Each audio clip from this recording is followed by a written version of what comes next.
अस्सलाम वालेकुम, good morning. Good morning everyone, welcome to news morning. और अभी हम सबसे पहले क्रिकेट की बात इस वजह से करेंगे क्योंकि वर्ल्ड कप के बाद ना इतनी कॉन्स्पिरेसी चली, लेकिन सब कुछ सेटल डाउन हो गया कुछ हद तक। चाहे शान मसूद को कैप्टन बना के ऑस्ट्रेलिया भेज दिया गया, लेकिन अभी पर्थ पे इस वक्त बैटिंग जारी है ऑस्ट्रेलियन टीम्स की और विदाउट एनी विकेट 102 रन बना चुके हैं। 22 ओवर्स हो चुके हैं। 22 ओवर्स हो चुकी हैं एब्सोल्युटली। और अभी भी जो है वो कितने कामयाब होंगे, और प्लस उसके साथ साथ बाबर आजम का ये 50वां टेस्ट मैच 50वां टेस्ट मैच है, 50 हुई है उनके टेस्ट मैचेस की। और इसके साथ साथ हमारे दो बॉलर्स हैं जिनका डेब्यू होगा, जिनमें आमिर जमाल और खुरम शहजाद हैं। टेस्ट डेब्यू उनका होगा। अब देखना ये है क्या ऑस्ट्रेलिया को ये मजबूर करेंगे आउट होने पर, या कम से कम अच्छे तरीके से अपनी बॉलिंग करें। बॉलिंग हमारी बहुत डिपेंड करती है ना? और वैसे भी जो बाउंसी पिचेस हैं ऑस्ट्रेलिया की, पर्थ की खास तौर पे, तो हमारे बॉलर्स का बड़ा तगड़ा इम्तिहान होगा। बैटर्स के लिए तो मुश्किलात हैं क्योंकि आपको पता है कि वहाँ की बाउंसी पिचेस हैं, और जिस तरह स्टीव स्मिथ कह रहे थे कल कि बहुत टफ बैटिंग होगी हमारे लिए। बट हमारे बॉलर्स को अच्छा खेल करना होगा ताकि ज़्यादा स्कोर ना दें। मुझे तो ये खुशी है कि बाबर आजम और जो हमारे सरफराज हैं उनको इकट्ठा खेलते हुए देख के वो एक जेस्चर आएगा। और आई थिंक वो सीनियर हैं तो बाबर को भी कुछ सीखने का मौका मिलेगा, और दोनों कप्तान भी रह चुके हैं, तो जो एक्स दोनों कैप्टन्स हैं उनका इकट्ठे इस टीम में खेलना, I think that will be a plus point. हमारे पास इसी टॉपिक पर बात करने के लिए बदियुल जमा साहब मौजूद है। बदियुल जमा साहब, बहुत शुक्रिया आपके वक्त के लिए। Welcome to news morning. World cup के बाद बस आपसे मुलाकात हो रही है, अब दोबारा से क्रिकेट की अगर बात करें तो आपको क्या लगता है कि हमारे जो प्लेयर्स हैं या हमारे टीम का जो कॉम्बिनेशन है, जिसमें कुछ पुराने हमारे जो एक्सपर्ट हैं क्रिकेटर्स वो भी हैं, और कुछ हमारे जो लड़के हैं वो नए डेब्यू करेंगे मैच में, तो आपको लगता है कि टीम कॉम्बिनेशन अच्छा गया है टेस्ट मैच के लिए? शुक्रिया, आपने इतने दिनों बाद याद किया। और जहाँ तक आपने बात की कि पाकिस्तान और ऑस्ट्रेलिया के जो टेस्ट सीरीज़ है, अगर आपको मैं याद दिलाता जाऊँ तो 1996 में हम आखिरी मरतबा जो है वो ऑस्ट्रेलिया में कोई टेस्ट मैच जीते थे, सीरीज़ वो भी हमारे थे। तो बहुत अरसा हो गया, जितने भी 28-29 साल हो गए तकरीबन, पाकिस्तान वहाँ पर जो है वो मैचेस नहीं जीत सका। तो ये जो टीम है अगर आप देखें तो मेरे ख्याल में मुझे समझ में नहीं आई कि आप एक रेगुलर फास्ट बॉलर के साथ मैदान में उतरे। दो तो वो यंगस्टर ऐसे हैं जो डोमेस्टिक में परफॉर्म करते रहे, जिसमें खुरम शहजाद और आमिर जमाल हैं। फिर फ़हीम अशरम जो है वो बैटिंग ऑलराउंडर है, ना ही उनको आप जो है वो ज़्यादा बॉलिंग में गिन सकते हैं और ना ही ज़्यादा उनको बैटिंग में गिन सकते हैं। एक स्पिनर को ना खिलाना, ये भी मुझे समझ में नहीं आया कि पाकिस्तान टीम ने पाकिस्तान कप्तान और मैनेजमेंट ने टीम कैसी बनाई। और उनकी तरफ से आपको मालूम कि नेथन लाइन जो है वो ऑस्ट्रेलिया में बड़ी विकेटें ले रहा है, 500 से ज़्यादा विकेट ले चुका है। पर्थ में भी उसने 2 टेस्ट मैचेस में 20 आउट कर रखे हैं। तो ये मेरी समझ में नहीं आया कि साजिद खान जब पहुंच चुके थे तो उनको क्यों नहीं लिया, क्योंकि ज़्यादातर आप देखें कि लेफ्ट हैंडेड बैट्समैन हैं ऑस्ट्रेलिया के, तो वहाँ पर परेशानी ऑफ स्पिनर से हो सकती है लेफ्ट हैंडेड बैट्समैन को। लेकिन ये शायद टीम के जो नए डायरेक्टर हैं मोहम्मद हफीज़, वो बहुत ज़्यादा तजर्बा रखते हों, उनकी ज़हन में ये बात आई हो, शान मसूद के ज़हन में ये बात आई हो, तो मेरे ख्याल में टीम कम्बिनेशन मुझे बनता हुआ नज़र नहीं आ रहा कि इसमें मोहम्मद रिजवान भी नहीं है। सरफराज तो ज़रूर आपने खिलाया यहाँ, लेकिन यहाँ रिजवान की जगह बन रही थी। एक ऐसा प्लेयर जो मुसलसल रन्स कर रहा है, अब जब आप उसको बाहर बिठाते हैं तो ये भी उसके साथ नाइंसाफ़ी होगी। हाँ, आउट ऑफ फॉर्म अगर वो थे, वो रन्स नहीं कर रहे थे, तो अगर वो बाहर बैठते तो मेरे ख्याल में ज़्यादा अच्छा होता है। लेकिन मेरे ख्याल में एक आध की जगह रिजवान की यहाँ बनती थी, क्योंकि आपको वहाँ पर, तो मेरे ख्याल में आप नए प्लेयर के साथ गए और वहाँ इनका इम्तहान होगा। ठीक है, अच्छा अब ये बताइएगा, ये आपने कहा कि रिजवान को रखना चाहिए था लेकिन सरफराज को चांस दिया गया है, वो भी बड़े सीजन प्लेयर हैं, एक्सपीरियंस खिलाड़ी हैं। बदियुल जमा साहब, ये बताइएगा कि जिस तरह हमने वर्ल्ड कप में नसीम शाह की कमी फील की, तो ये जो हमारे यंगस्टर्स जिनको मौका दिया गया है और नसीम शाह की जगह हसन अली को खिलाया गया है, आपको लगता है कि हमारा जो बॉलिंग कॉम्बिनेशन है, क्योंकि बाउंसी पिचेज हैं तो बॉलर्स का बहुत अहम किरदार होगा, ये रिप्लेस कर पाएगा, उनकी कमी को पूरी कर पाएगा? आपकी आवाज़ भी कट रही है, लेकिन हसन अली तो इस टेस्ट मैच में नहीं है। मैं आपको बता दूं कि खुरम शहजाद नहीं, हसन अली नहीं है, ये जो नए बॉलर्स की मैं बात कर रहा हूँ, आमिर जमाल और खुरम शहजाद हैं। देखिए खुरम शहजाद और आमिर जमाल की जहाँ तक बात करें, एक नया प्लेयर जब इंटरनेशनल क्रिकेट खेल रहा होता है और डेब्यू अपना कर रहा होता है तो उसके लिए बड़े चैलेंजेस होते हैं। एकदम से जाकर और ऐसी जगह पर जहां पर आप बिल्कुल नए हो और वहां इस तरह की बॉलिंग की तवक्को करना आपसे कि आप पहले ही मैच में जो है वो आउट कर दोगे, ये थोड़ा सा नामुनासिब होगा। और अगर ये 2-3 मैचेस में परफॉर्म नहीं करते तो फिर एक लेवल लग जाता है कि यार इनको तो हम लेके गए थे, मुसलसल 3 टेस्ट मैच खिलाए, इन्होंने कुछ नहीं किया, अब इनकी टीम में जगह नहीं बनती। हमारे यहाँ ये बहुत ज़्यादा होता है। और सऊद शकील की मैं आपको बात बता रहा था, देखिए सऊद शकील ने जितने भी रन किए वो एशियन विकेटों पर किए, श्रीलंका में, पाकिस्तान में तो उसने रन किए, यूएई में रन किए। अब उनका इम्तहान है कि ऑस्ट्रेलिया जैसी बाउंसी ट्रैक हो, जहाँ तेज बॉल आ रही हो, जहाँ स्विंग बहुत ज़्यादा होगी, तो वहाँ पर वो किस तरह की परफॉर्म करते हैं, ये उनके लिए इम्तहान है। और कोई भी आप देखें, जितने भी बड़े जो पाकिस्तान के बल्लेबाज गुजरे हैं या कप्तान भी रहे हैं या बैटर भी रहे हैं, तो आप देखें कि उन्होंने इतनी बड़ी अच्छी इनिंग्स नहीं खेली। आप असद शफीक याद होगा कि एक ओवर में उन्होंने जो है वो 137 रन किए थे जब पाकिस्तान टीम टेस्ट जीतने की तरफ जा रही थी, लेकिन वो आउट हुए, उसके बाद पाकिस्तान टेस्ट मैच हार गया था। तो मेरे ख्याल में पाकिस्तानी बैट्समैनों को यहाँ पर जो ऑस्ट्रेलियन बॉलिंग है उस कंडीशन के मुताबिक अगर आपने परफॉर्म किया तो फिर ज़्यादा बेहतर होगा। मुझे तो तवक्को ये है कि बाबर आजम अगर रन करते हैं तो आपका रन ज़्यादा होंगे या आप ऊपर तक जा सकते हैं। अगर बाबर आजम इस सीरीज़ में रन नहीं करेंगे तो मेरे ख्याल में पाकिस्तानी बैटिंग जो है वो बहुत ज़्यादा जो है वो स्ट्रगल करेगी। अच्छा ये बताइए, एब्सोल्युटली अगर ऐसा होता भी है, लेकिन शाहीन शाह अफरीदी के अलावा बाकी इस टीम में अंदर जो भी किया है उसको तजुर्बा नहीं है टेस्ट क्रिकेट ऑस्ट्रेलिया के अंदर खेलने का, सिर्फ पूरी टीम के अंदर एक उन्हीं को जो है वो तजुर्बा है। तो बाकी सारी टीम के लिए एक न्यू एक्सपीरियंस नहीं हो जाएगा? क्योंकि हम तो यूज टू हैं ऐसे इन्वायरमेंट के, या यूएई के या पाकिस्तान के। दूसरे सरफराज डोमेस्टिक क्रिकेट में बड़ा अच्छा परफॉर्म कर रहे थे, इस वजह से उन्हें पिक किया गया है और मौका दिया गया है टेस्ट क्रिकेट में। तो आपको लगता है कि वो जैसा डोमेस्टिक में बड़ा अच्छा परफॉर्म कर रहे थे, आगे ऑस्ट्रेलिया में भी हमें वो नज़र आएंगे उसी तरह? और प्लस वेदर की वजह से भी, वेदर कंडीशंस अब चूँकि विंटर सीजन है।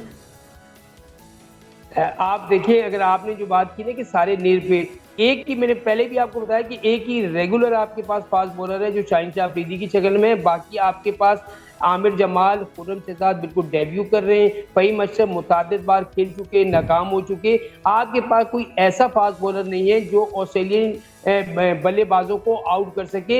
इस तरह का इस वक्त आपको नसीम शाह की कमी महसूस हो रही होगी, क्योंकि वो अगर यहाँ होते तो वो आउट करके देते। मुझे समझ नहीं आती कि ऐसी विकेटों पर जहाँ काउंटी क्रिकेट में इंग्लैंड में मुसलसल एक बंदा आउट कर रहा है मोहम्मद अब्बास, उसको टीम में क्यों नहीं लिया जाता। टेस्ट टीम जो होती है वो देखें, चाहे ऑस्ट्रेलिया की हो, इंग्लैंड की हो, वो अपनी टीम को अलग रखते हैं। उनके बॉलर्स अलग होते हैं, उनके बैटर्स अलग होते हैं, उनको पता होता है कि टेस्ट क्रिकेट इन्होंने खेलनी है और इन्होंने आउट करने। हमारे यहाँ तो जो T20 की टीम बनती है वही टेस्ट मैच खेल रही होती है। तो फिर कैसी तवक्को आप रख सकते हैं कि ऑस्ट्रेलिया जैसी कंडीशन में जाकर ये टीम जो है हमें टेस्ट मैच जीत कर दिखाएगी। तो मेरे ख्याल में पाकिस्तान टीम के लिए एक बहुत बड़ा ये चैलेंज है, शान मसूद के लिए बड़ा चैलेंज है कि वहाँ पर जो है वो इस तरह की परफॉर्म करके कम से कम अगर आप टेस्ट सीरीज जीतते नहीं है तो मेरे ख्याल में लेवल जरूर होनी चाहिए।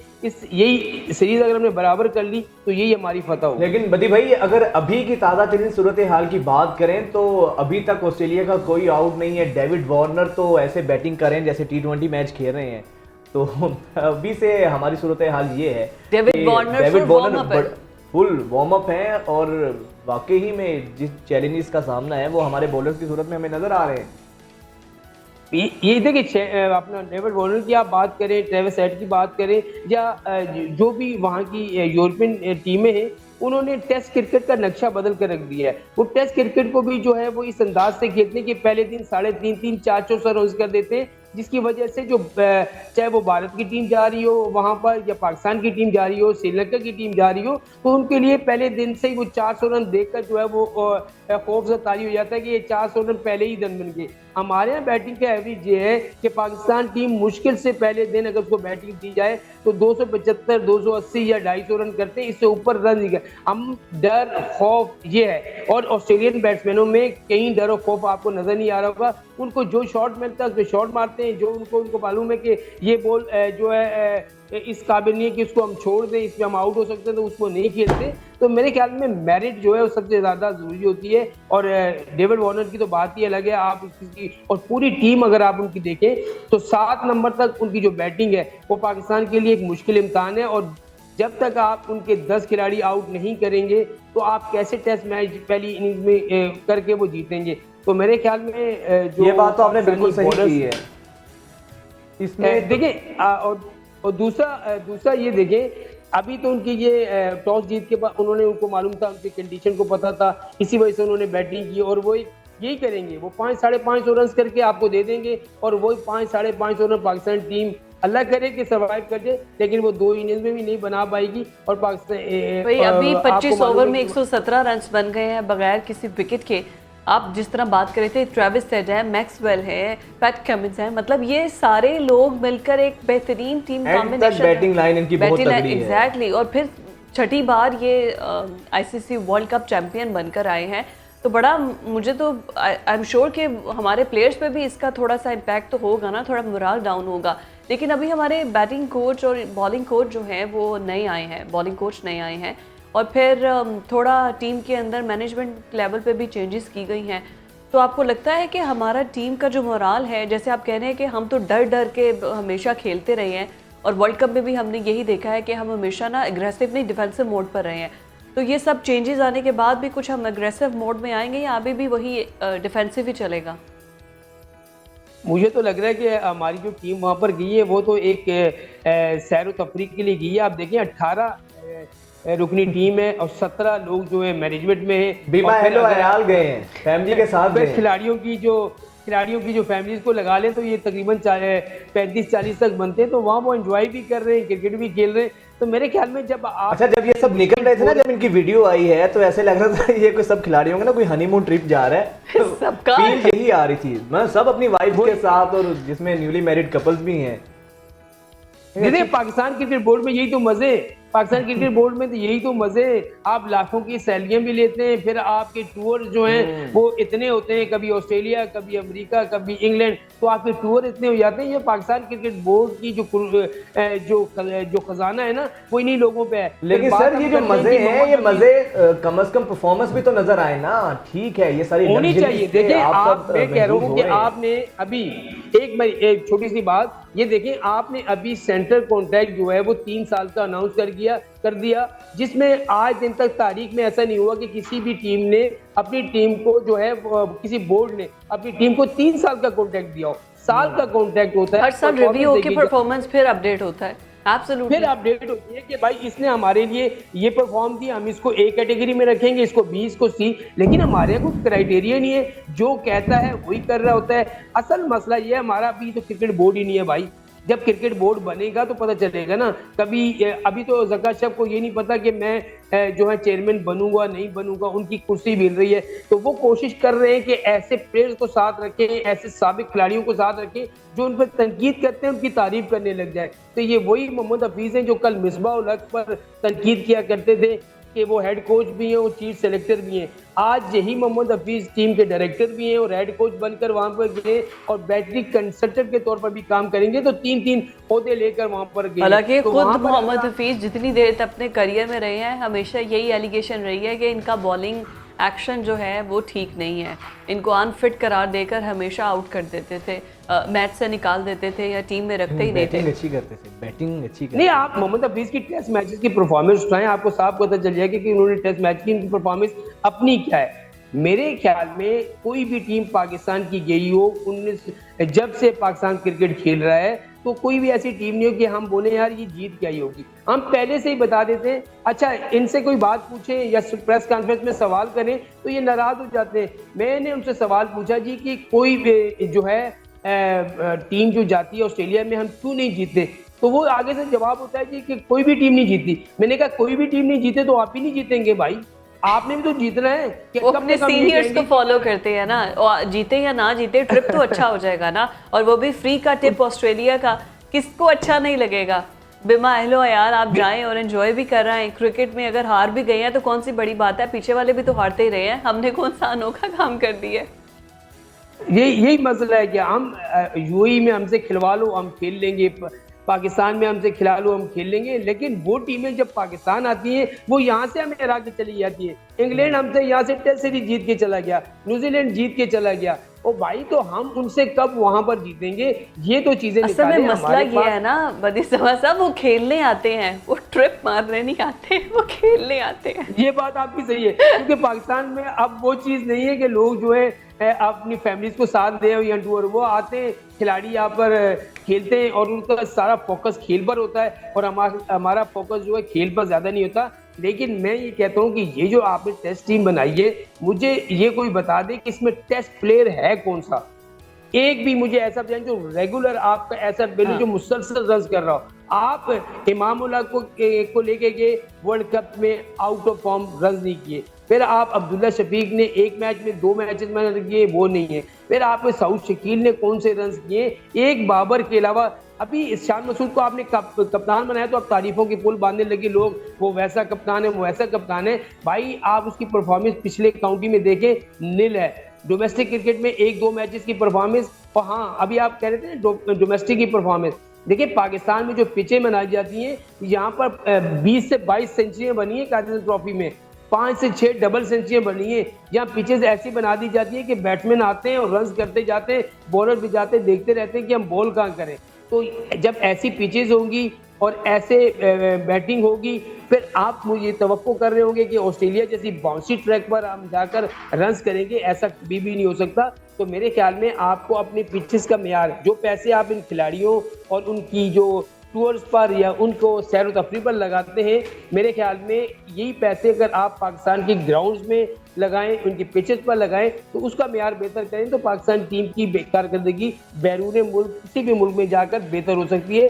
लेकिन हमारे किसी भी बोर्ड ने आज दिन तक ये नहीं सोचा। आप नेशनल स्टेडियम कभी आए हैं, इत्तेफाक हुआ तो आप वहां पर आके जो मशीनरी है वो देखेंगे तो आपको 1980 याद आ जाएगा कि 1980 के वो रूलर जो है वो आज भी वहां पर इस्तेमाल होते हैं। 1980 के स्कोर बोर्ड आज भी वहां पर लगा हुआ है, वो इस्तेमाल हो रहा है। और यही वजह है, मसला ये है कि दुनिया बहुत आगे जा चुकी है और हम मुकाबला करने चले ऑस्ट्रेलिया और इंग्लैंड का, ऐसा नहीं हो सकता जब तक आप अपने क्रिकेट के निज़ाम को बेहतर नहीं करेंगे, ग्रास रूट लेवल से जो है वो चीज़ें नहीं लाएंगे। आपको बेहतरीन प्लेयर यहाँ के लिए तो मिल सकते हैं, या PSL में वाह हो जाएगी जी, लाहौर कलंदर दूसरी मरतबा जीत गया, मुल्तान तीसरी मरतबा जीत गया, कराची एक बार जीत गया, PSL हमने मेला लूट लिया। लेकिन ये मेला लूटने का मकसद ये है कि आप इंटरनेशनल क्रिकेट में जब जाएं तो वहाँ पर भी आपकी परफॉर्मेंस ऐसी हो कि लोग तारीफ करें। एब्सोल्युटली, बहुत शुक्रिया। बदियुज़्ज़मा साहब हमारे साथ मौजूद थे और आई होप सो कि हम इन बाउंसी पिचेस का टफ जो है ना वो टक्कर देकर मुकाबला कर सकें। अभी तक टक्कर जो है वो दी जा रही है, अभी तक कोशिश ही की जा रही है। फिर उसके बाद पहले तो पिच को समझने की बात है, उसके बाद एनवायरनमेंट को समझने की बात है, और उसके बाद ऑस्ट्रेलियन जो क्रिकेटर्स हैं उनको फेस करना है आपने। और फिर उसके बाद माशाल्लाह से हमारे प्लेयर्स ही इतने अच्छे इंग्लिश स्पीकिंग है कि वो उनसे मिस कम्युनिकेशन उनसे बहुत ज़्यादा होगा। अच्छा, ऐसे मैं अक्सर सोचती हूँ कि हम और इंडिया के साथ जब मैच होते हैं तो जो क्रिकेटर्स आपस में जो बैटिंग पर या क्रीज पर मौजूद होते हैं वो आपस में कुछ तो बात करते होंगे ना, कि बात करते होंगे, इनकी दोस्तियां हैं। नहीं, आई मीन टू से कि जो क्रीज के दोनों साइड पर खड़े हैं वो एक दूसरे को सिग्नल देते होंगे या समझाते होंगे, कहते होंगे, कोई मैसेज कन्वे करते होंगे। ठीक है, अब पाकिस्तान और इंडिया के लिए ये बहुत आसान है कि उनकी लैंग्वेज एक है और वो एक दूसरे को समझ सकते हैं कि अच्छा ये क्रिकेटर दूसरे वाले बैट्समैन को क्या कह रहा है। अब जो सामने इंग्लिश बैट्समैन खड़ा होगा उनका जो एक्सेंट है वो इतना ट्विस्टेड होता है ऑस्ट्रेलियंस का, तो हमारे तो बॉलर जो आसपास खड़े हैं अगर कोई स्ट्रेटजी उन्होंने क्रीज पर बैठे बैठे चेंज भी कर दी है, कैसे समझ आएगी? नहीं, मेरा ख्याल है कि हमारे बॉलर्स फिर भी उनको ये एज है, समझ जाते हैं। वैसे तो बॉडी लैंग्वेज से ही इतने ये एक्सपीरियंस हो चुके होते हैं कि कुछ ना भी बोलें तो उनको आइडिया हो जाता है कि अब मैच को किस तरफ लेके जा रहे हैं। बट ये है कि लाजमी बात है, एक टेस्ट मैच है और पाकिस्तान की जो हमारी तारीख है अभी तक इतनी कोई सीरीज हम जीते नहीं है। ठीक है, मुकाबला करें, हार जाएं जो भी है, लेकिन इतनी वो इस तरह ना लगे कि जैसे बिल्कुल ही कोई जूनियर टीम है। मैचेस 20 है, 69 मैचेस में से मुकाबला करें, उसके बाद exactly, अच्छा, इस मैच में एक और अहम चीज जो है ना, डिफरेंट चीज जो यूनिक चीज है वो आपसे डिस्कस करते हैं। जो उस्मान ख्वाजा हैं हमारे पाकिस्तानी प्लेयर, आपने नोट किया होगा उन्होंने अपनी बाजू पे वो ऑस्ट्रेलियन हाँ, प्लेयर है, पाकिस्तानी नहीं, ऑस्ट्रेलिया के प्लेयर हैं। उन्होंने आपने नोट किया कि अपनी बाजू पे काली पट्टी बांधी, ब्लैक पट्टी बांधी हुई और वो सॉलिडेरिटी शो कर रहे हैं फलस्तीनियों के साथ। तो ये एक बड़ा अच्छा जेस्चर है, बड़ा ग्रेसफुल जेस्चर है। बट अब इसके बाद आईसीसी उनके साथ क्या रवैया करता है? नहीं, ये तो लीस्ट है। The background of the story is कि उस्मान ख्वाजा ने एक शूज पहने थे जिसके ऊपर लिखा हुआ था कि ऑल लाइव्स आर इक्वल, और वो उन्होंने फ़लस्तीन के साथ सॉलिडेरिटी शो करना था। और जब वो उसकी पिक्चर आई और उसके बाद उन शूज़ की जिसके ऊपर लिखा हुआ था ऑल लाइव्स आर इक्वल, वो सिर्फ ये मैसेज था कि अगर इजराइल के बच्चे हैं तो फ़लस्तीनियों के मासूम बच्चे भी हैं। और उसके बाद पैट कमिंस से, जो कि कप्तान है ऑस्ट्रेलियन टीम के, उनसे ये पूछा गया कि उस्मान ख्वाजा ये शूज़ क्या पहनेंगे, क्योंकि वो कह चुके हैं प्रेस में आकर कि मैं ये शूज़ पहनूंगा to give them a message. तो पैट कमिंस ने ये कहा कि मेरी उनसे आधा घंटा पहले बात हुई है और उन्होंने मुझे इस चीज़ की श्योरिटी दी है कि वो इस किस्म का कोई भी मैसेज इस तरह से नहीं देंगे और वो ये शूज़ नहीं पहनेंगे। तो फिर एट दी एंड बात ख़त्म ये हुई कि वो ब्लैक पट्टी बांध के, बात यही है कि फिर भी उन्होंने सॉलिडेरिटी तो शो की है, Exactly. जेस्चर तो दिया है। ये एक अच्छी चीज़ है, ग्रेसफुल तरीका है, बाइज्जत तरीका है अपना प्रोटेस्ट रिकॉर्ड करवाने का। नाज़रीन, दीगर सेगमेंट भी शामिल करते हैं, हाजिर होते हैं एक ब्रेक के बाद।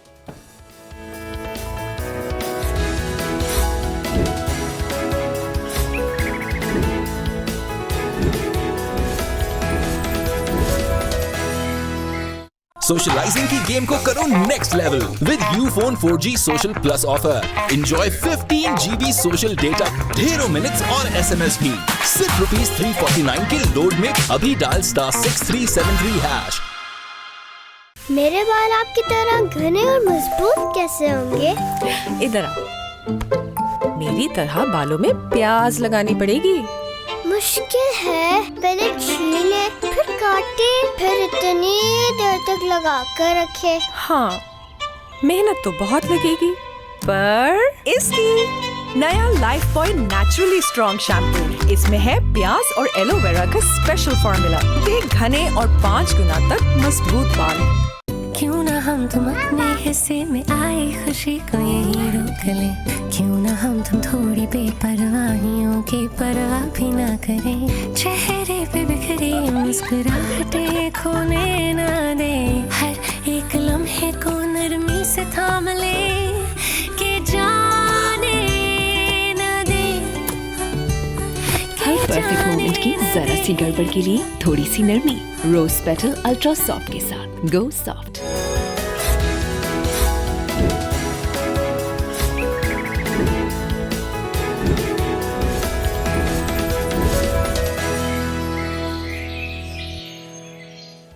अच्छा जी, अब पाकिस्तानियों के लिए अच्छी खबर ये है, अच्छी खबर तो नहीं है लेकिन कम से कम कुछ रिलीफ की खबर है, रिलीफ ऑफ साए है। वो ये है कि जनाब जो इदारे शुमारियात है उसने ये दावा किया है कि मई के बाद महंगाई होना कम हुई है, और इसमें कुछ फ्यूल की कीमतें भी हैं आलमी मार्केट। वैसे बाय द वे इसमें कोई हमारे गवर्नेंस का इसमें कोई किरदार नहीं है। आलमी मार्केट में फ्यूल की कीमतें कम हुई हैं और उसके अलावा डिफरेंट जो कमोडिटीज़ हैं उनमें ज़रा फ़र्क आया है। बट जिस तरह दावा किया गया है महंगाई उतनी कम नहीं हुई है, मुश्किलात अभी भी उसी तरह अभी भी आप देखो कि इंटरनेशनल मार्केट में जो पेट्रोल है, जो ऑयल है, उसकी प्राइसेस में कमी वाक़ हुई है, और अगर उसके अकॉर्डिंग चला जाए तो कम से कम 50 से 60 रुपए पाकिस्तानी फ्यूल में कमी होनी चाहिए, लेकिन नहीं करते, अभी भी नहीं करते। अच्छा, फिर दूसरी एक चीज़ ये है कि रुपया मुस्तहकम हुआ है, हमारा रुपया मुस्तहकम हुआ है, बट 2023 तो बिल्कुल अपने आखिरी मराहिल पर है, ख़त्म होने को है। 2024 पाकिस्तान का मईशत के एतबार से, इकोनॉमी के एतबार से कैसा होगा? क्या 2024 में आवाम को थोड़ा रिलीफ मिलेगा या 2023 और 22 में जो मुश्किलात हैं वो वैसी की वैसी ही रहेंगी? इसी पर बात करेंगे। इकोनॉमिस्ट डॉक्टर शाहिद हसन सिद्दीकी साहब हमारे साथ मौजूद हैं।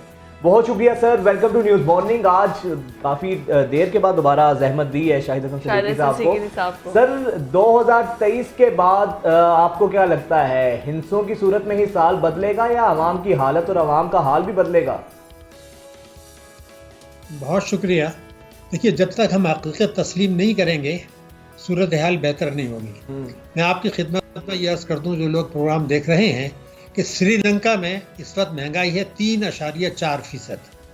हमारे है 29.2%, यानी श्रीलंका से हम 9 गुना ज्यादा महंगा डिफरेंस। भारत 9 गुना है।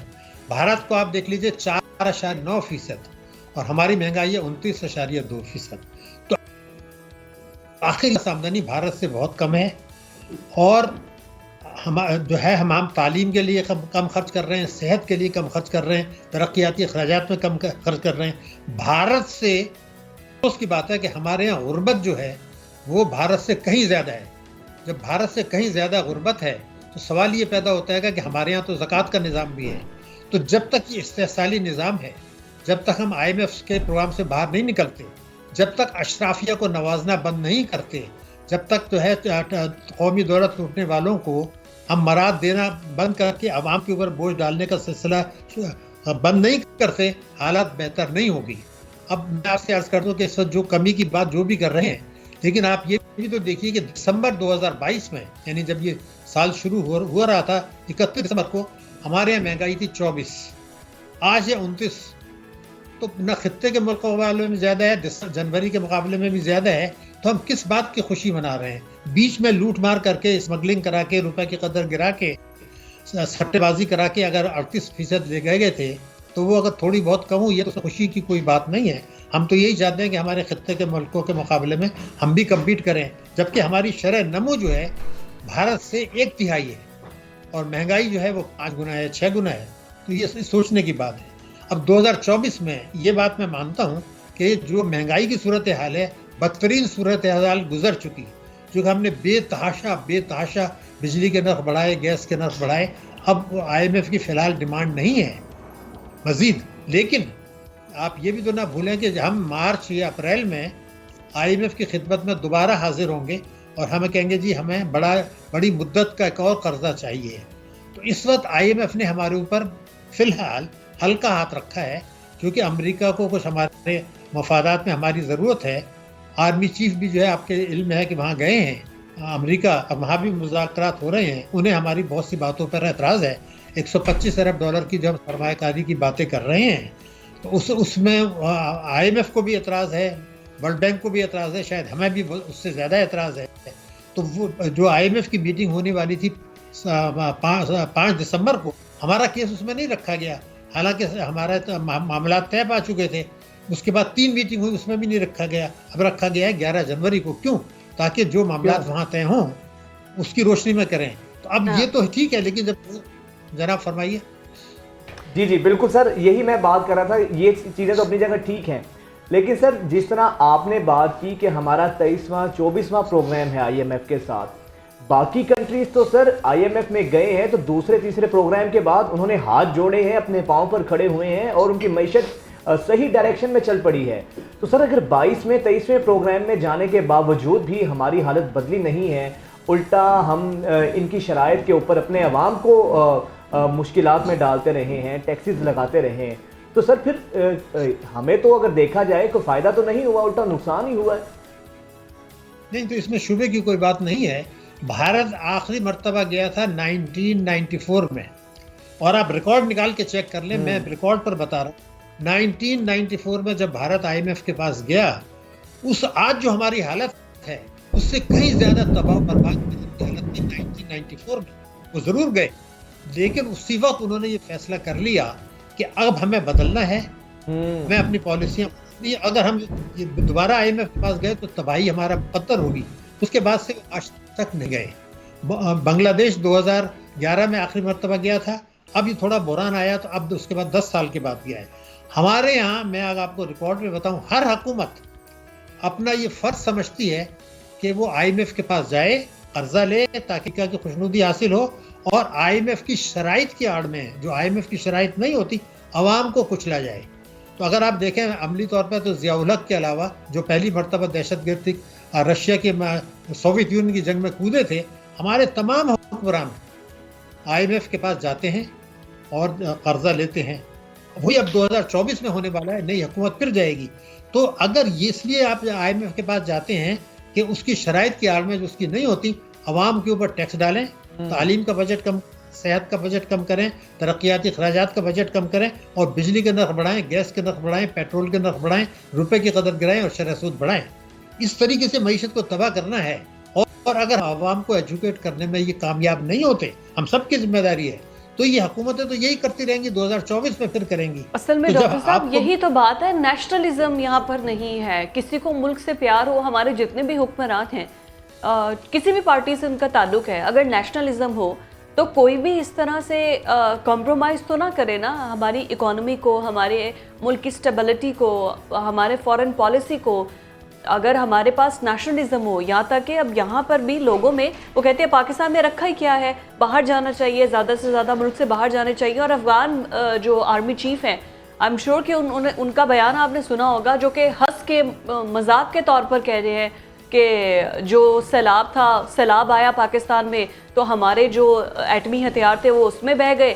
उसके बाद उन्होंने कहा कि जो अब पाकिस्तान बाकी बचा है मूली गाजरों के लिए, क्योंकि जो अफ़गानिस्तान के जो वहाँ पर लोग रहते थे वो उन्होंने वापस अफ़गानिस्तान भेज दिए, बाकी तो अब रहा कुछ नहीं है, सिर्फ टमाटर प्याज ही उगा सकते हैं। और बाकायदा प्रेस कॉन्फ्रेंस में मजाक उड़ाया जा रहा था पाकिस्तान का।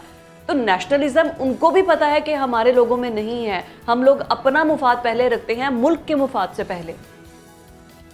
बदकिस्मती से आपने जो कुछ कहा है बिल्कुल सही है, लेकिन सवाल ये पैदा होता है कि आप अपनी देखें कि जो भी हुकूमत आएगी उसके पीछे एक माफिया होगा, उसकी एक अशराफिया होगी। मुझे कोई हुकूमत बता दीजिए जो अशराफिया और माफिया की मदद के बगैर इख्तिदार में आई हो और इख्तिदार बरकरार रखा हो। इसीलिए कोई भी हुकूमत कभी भी अपने मंशूर पर अमल नहीं करती। तो लेकिन हमारे यहाँ कोई कानून साजी के लिए तैयार नहीं है कि भाई आप जब आवाम से वोट मांगते हैं, आवाम वोट इज्जत की बात करते हैं, तो वोट की इज्जत तो ये है कि जो आपने वायदे पूरे किए हैं कौम से, अगर वो पूरे नहीं करते बल्कि उसको उल्टा जाते हैं तो आपका हुक्मरानी का हक ख़त्म। ये कानून साजी आज भी अगर नहीं करते तो मसला सिर्फ ये है कि हुकूमत जो है वो माफियाज की सपोर्ट से इक़्तिदार में आती है और बरकरार रखती है। फौजी हुकूमत जिसके पास ताकत होती है, मुशर्रफ को देख लें, उससे पहले देख लें, उन्होंने भी टैक्स एमनेस्टी दी, उन्होंने भी टैक्स चोरों की मदद की, उन्होंने भी कर्जे माफ़ कराए। तो वो भी इस नतीजे में पहुंचे थे कि पूरी क़ुव्वत के बाद, ताकत के बावजूद और सियासी इस्तेहकाम के बावजूद वो माफिया के असर से नहीं निकल सकते। वो क्यों नहीं निकल सकते? हमारे जो अवाम है उनमें बेदारी नहीं है, और वो बेदारी पैदा नहीं की गई। वो अपनी परेशानियों में उनको बच्चों को ग़िज़ा नहीं दे पाए, इलाज मुआवजा, नौकरी नहीं है, गुर्बत है, बेरोज़गारी है, वो उन परेशानियों में हैं। और वो भी जिंदाबाद के नारे लगा के एक बिरयानी के प्लेट के लिए जलसे में 6-6 घंटे बैठते हैं। तो अब सवाल ये है कि ये बेदारी अगर आवाम में पैदा नहीं होती, मैं आपको पूरी जिम्मेदारी से और अफसोस से कह रहा हूँ कि इलेक्शन से मसला हल नहीं होगा, पार्लियामेंट ये मसला हल नहीं करेंगे, सियासतदान ये मसला हल नहीं करेंगे, इदारे ये मसला हल नहीं करेंगे। सिर्फ एक तरीका है, अवाम का दबाव आए, अवाम का दबाव आए, उनको बताया जाए कि आपके साथ। लेकिन शाहिद साहब, हमारी अवाम के साथ ये मसला ये है ना कि हम लोगों को ये तो पता होता है कि हमारे इलाके में डेंटिस्ट अच्छा कौन सा है, मैकेनिक अच्छा कौन सा है, हमारे इलाके में प्लम्बर अच्छा कौन सा है, बट वोट की जहाँ पर बारी आती है तो लोग बरादरी की नज़र कर देते हैं, चंद बिरयानी की प्लेट्स के इवज़ या चंद पैसों के इवज़। तो पॉलिटिकल अवेयरनेस होना सर बहुत ज़्यादा ज़रूरी है। उस पर हमारे लीडर्स ने ना तो खुद आवाम को, उनके लिए बेहतर नहीं कि अगर आवाम को शऊर आ गया तो सर ये तो अपने नुकसानात अपनी जगह हैं जिसकी आपने बात की है, लेकिन सर इकनॉमिकली कैसे हमारे हुक्मरानों को या हमारी जो सीनियर जो मईशत के हवाले से बड़े नाम हैं, हम तो अगर किसी को लगाया भी है, माजी में देख लें जितने हमने वज़ीर ख़जाना या मुशीर ख़जाना लगाए हैं वो तो सर IMF के नुमाइंदा लोग होते थे, कोई वर्ल्ड बैंक का मुलाजिम रहा है, कोई IMF के पेरोल पे रहा है। तो जब उन्हीं की रिप्रेजेंटेशन होगी हमारी हुकूमतों में भी तो फिर मफाद भी उन्हीं का उससे वाबस्ता होगा सर। नहीं, 100% बात सही है, लेकिन मसले का यही है कि आवाम में बेदारी पैदा हो। वो हम पैदा नहीं कर रहे, मीडिया भी पैदा नहीं कर रहा, सियासतदान नहीं करेंगे। मैं आपको बार बार वही कह रहा हूँ, उनका मफाद ये इलेक्टेबल्स, आपको पता है electables, mafias, sugar mafia, property mafia, stock exchange mafia, ये सब लोग मिल सनतकार हैं, वो जो है अपने अपना मफाद देख रहे हैं। इसीलिए आप देखेंगे हमारे मुल्क में, आप ज़रा इकनॉमी को देख लें, जिस मुल्क में आपकी इंपोर्ट्स आपकी एक्सपोर्ट से दुगनी से ज़्यादा हों और आपके पास रिजर्व ना हो तो फिर IMF के पास जाएंगे तो सवालिए आप इंपोर्ट्स क्यों इतनी बढ़ा रहे हैं? अगर कहीं बेहतरी आई है तो इस निगरान के हुकूमत के दौर में, तो आप मुझे बता दीजिए स्टॉक एक्सचेंज के अलावा उनके यहाँ कहाँ बेहतरी आई है? मुकम्मल जो है वो नाकाम है, इसलिए आपने स्टॉक एक्सचेंज में मसनूई उभार पैदा किया। वो इस तरह से पैदा किया कि कहा जी 125 अरब डॉलर की सरमायाकारी आ रही है। उसके बाद वहाँ कारों को कहा वहाँ बड़े बड़े पैमाने पर खरीदारी करें, और 2022 में जो आपको पता है, आपके प्रोग्राम में मैंने कहा था, बेतहाशा दौलत कमाई लोगों ने हुकूमत की पॉलिसियों से, स्टेट बैंक की पॉलिसियों से, IMF का प्रोग्राम मुअत्तल किया, सिफर शरह सूद पर कर्जे दिए, बेतहाशा इंपोर्ट्स की, बेतहाशा दौलत कमाई। वो दौलत से अब उनको डिविडेंड देना पड़ा क्योंकि उनके मुनाफा बढ़ गया था, वो स्टॉक एक्सचेंज ऊपर गया। लेकिन आप बार बार 125 अरब डॉलर नहीं आने वाला है, वो कहाँ आएगा? तो उसकी वजह से मईशत में उभार आ गया। हमारे वजीर आजम जो है निगरान, वो ये कहते हैं कि हमारी मईशत की तरक्की का सबूत स्टॉक एक्सचेंज है। ये नहीं है, आपकी तरक्की का सबूत होगा शरह नमू, गुर्बत, बेरोजगारी, महंगाई, तालीम, सेहत, सारी, ये तो नहीं है कुछ भी। तो एक मसनूई चीज पैदा कर ली। आज भी हमारा जो टैक्सों की आमदनी है, कौम को समझना होगा। आज जो FBR की आमदनी है उसमें सूबों को हिस्सा दे दीजिए NFC तहत, जो रकम बचती है वो रकम से आपका सूद भी अदा नहीं होता। सूद 2200 अरब रुपए ज्यादा है, तो बाकी मुल्क कैसे चलेगा? तो अब क्या तमाशा हो रहेगा कि आप देखिए कि उन्होंने ये कहा एट द एंड इवेंचुअली हमें IMF के पास तो जाना ही पड़ेगा, क्योंकि हमें किस्त तो अदा करनी है ना, हमने कर्जे के जो इंटरेस्ट है वो तो देना है। और फिर उसके बाद, अच्छा शाहिद साहब ये बताइए कि जो आप कह रहे हैं कि election is not a solution, तो क्या इलेक्शन से पहले ये जो रिपोर्ट सामने आई है कि मई के बाद से महंगाई ग्रेजुअली कम होना स्टार्ट हुई है, क्या इलेक्शंस होने के बाद एक नई गवर्नमेंट जब आएगी उसके लिए सबसे बड़ा चैलेंज तो यही होगा कि उन्होंने इकोनॉमी को स्टेबल करना है और महंगाई को कंट्रोल करना है? कौन से ऐसे मेजरमेंट्स लेने चाहिए हैं, ऐसे इनिशिएटिव्स लेने चाहिए हैं जिससे हमारी इकोनॉमी बेहतर हो? आप सजेस्ट क्या करेंगे? जी, पहले मैं आपको बता दूं कि दिसंबर में महंगाई जो थी वो 24 थी, आज 29 है। आप कितने भी तालियां पीटते रहे, साल तो देख लिया। बेसिकली इलेक्शन से पहले आपने हमारी जो काउंसिल है जो है फॉरेन इन्वेस्टमेंट की, जिसमें फौज की भी नुमाइंदगी है, उनको ये करना पड़ेगा कि एक कानून साजी कराएं कि इलेक्शन से पहले जो मैनिफेस्टो है आपका, जो खासतौर से टैक्सों के सिलसिले में, तवानाई के सिलसिले में, तालीम के सिलसिले में, उस पर 100% अमल दरामद होगा। अगर नहीं होता तो फिर आपका इंतखाब खत्म हो जाएगा। अगर आप ये नहीं करते तो कभी भी नहीं करेंगे।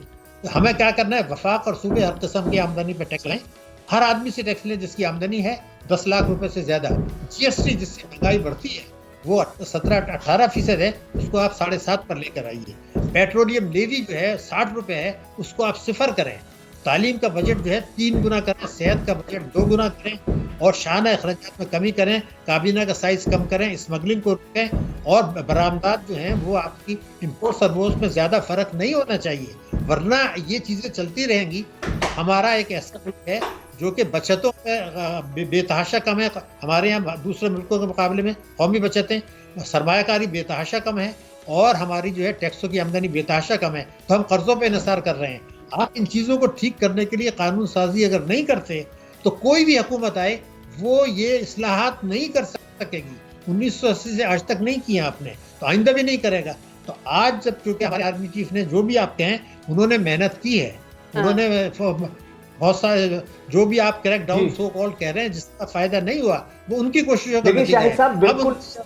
अब कहना पड़ेगा काउंसिल की मीटिंग में कि जनाब ये कानून साजी कर लें। अगर ये टैक्सों की निज़ाम सही नहीं होता तो आपकी मईशत ठीक नहीं होगी। अगर आपने बिजली, गैस, पेट्रोल के नर्फ ठीक नहीं किए तो न सनतें तरक्की करेंगी न महंगाई कम होगी। लेकिन सर ये कानून साजी जी शाहिद साहब, लेकिन ये जो अब IMF ने कहा है, उसने मशरूत की है अगली केस को कि इलेक्शंस को मेक श्योर किया जाए। इलेक्शंस अगर डिले होते हैं, और लग ऐसा भी रहा है कि इलेक्शंस अभी तक तो लम्हा मौजूद में तो होते नज़र नहीं आ रहे, इलेक्शंस डिले होते हैं, तो IMF वाकई ही हमें किस्त नहीं देगा, और अगर ये सूरत हाल पैदा होती है तो फिर उसका हमारी इकोनॉमी पे क्या इफेक्ट आएगा?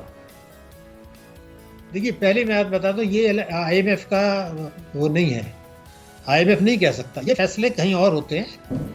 जब अमेरिका में जो है वो बाद इशारे मिलते हैं। हमारे यहाँ जब 9 साल तक मुशर्रफ रहे तो क्या उन्होंने पैसे नहीं दिए थे आपको? क्या केयर टेकर्स को उन्होंने कर्जे नहीं दिए थे?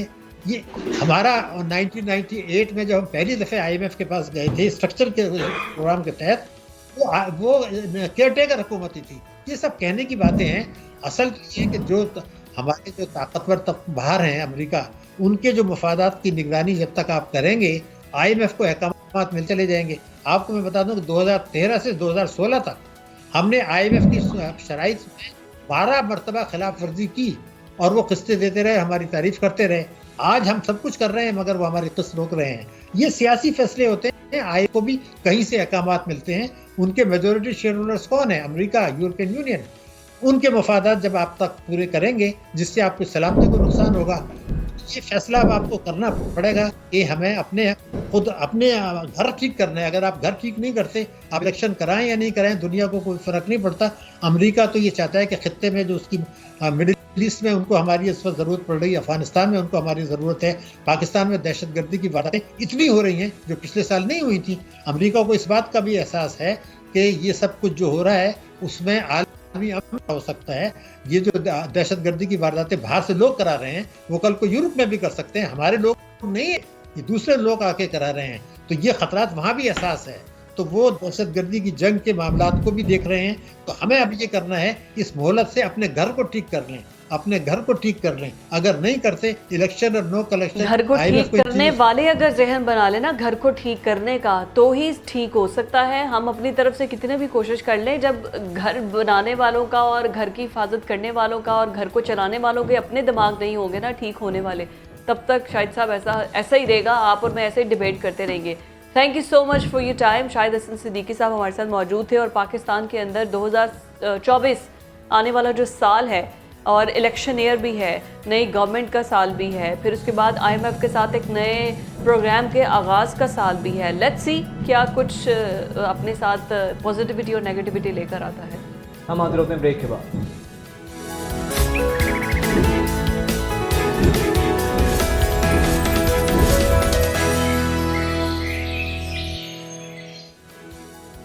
ब्रेक के बाद आपको खुशरामदीद कहेंगे। और अभी जो ख़बर हम आपसे शेयर करने जा रहे हैं, ये ख़बर बताते हुए एक तो शर्मिंदगी से ज़्यादा अफसोस है इस बात का कि हमारे मुल्क के अंदर या इस मुआशरे के अंदर किस किस्म के लोग रहते हैं। मुजफ्फरगढ़ से ख़बर ये है कि एक शख्स जो कि बच्चों को अगवा करता था, अगवा करने के बाद उनका मर्डर करके, उनको कत्ल करके, उनके जिस्म के हिस्से टुकड़े टुकड़े करने के बाद उनका गोश्त पका कर खाता था। इस किस्म के हैवानियत परस्त लोग इस मुआशरे के अंदर रहते हैं और हमें पता नहीं होता। हमारे इर्द गिर्द होते हैं, हमारे हमसायों में कोई हो सकता है, हमारे फैमिली में कोई हो सकता है। नॉर्मल इंसान तो इस तरह की इस हद तक नहीं जा सकता। ये कोई जहनी बीमारी है कि एक इंसान इंसानियत के दर्जे से इस हद तक कितना गिर सकता है। और मासूम बच्चे, छोटे बच्चों को उनको मारना और मारने के बाद फिर अल्फाज नहीं होते कि उनको पकाना, उनका गोश्त खाना, ये तो कोई इंसानियत तो दूर। मेरा तो ख्याल है कि ये कोई माफूकुल फितरत किस्म की ही कोई इसका DNA करवाना चाहिए। बज़ाहिर शक्ल से इंसान है, वरना ऐसी हरकतें कोई इंसान नहीं, मेरा ख्याल नहीं कर सकता। एटलीस्ट जिसके जो होश हो, हवास में हो, जिसमें इंसानियत बाकी हो, वो इस किस्म की हरकतें नहीं करता। और फिर हमने, आपको पता है हमारे प्रोग्राम में ही हमने ये रिपोर्ट की थी, कराची के अंदर सिर्फ 2023 के अंदर 1200 से ज़ायद बच्चे बच्चियां जो हैं वो अगवा किए गए थे, जिनमें से अभी तक 250 लापता हैं। 900 तक तो बाजियाब करवा लिए गए हैं, वो भी पुलिस की तरफ से नहीं किए गए, वो रैंसम मनी दे के उसके बाद ही उन्हें बाजियाब करवाया गया है। और अभी भी 250 बच्चे बच्चियों का पता ही नहीं है, पता नहीं उनके साथ क्या होगा, उन पर क्या गुजरती होगी। इस किस्म के हैवान जब मौजूद होंगे, वो इन बच्चों के साथ क्या क्या करते होंगे। इस वाक़े की मज़ीद डिटेल्स क्या हैं, इस पर बात करने के लिए बिलाल यूसुफ हमारे रिपोर्टर हमारे साथ मौजूद हैं, उनसे बात करते हैं। बिलाल मज़ीद बताएगा इस वाक़े से मुतालिक, ये जो मुजफ्फरगढ़ का जो शहरी है, ये कौन है, क्यों इस तरह के काम, कोई जहनी बीमारी है इसे, या इसकी फैमिली में कोई ऐसा इशू था?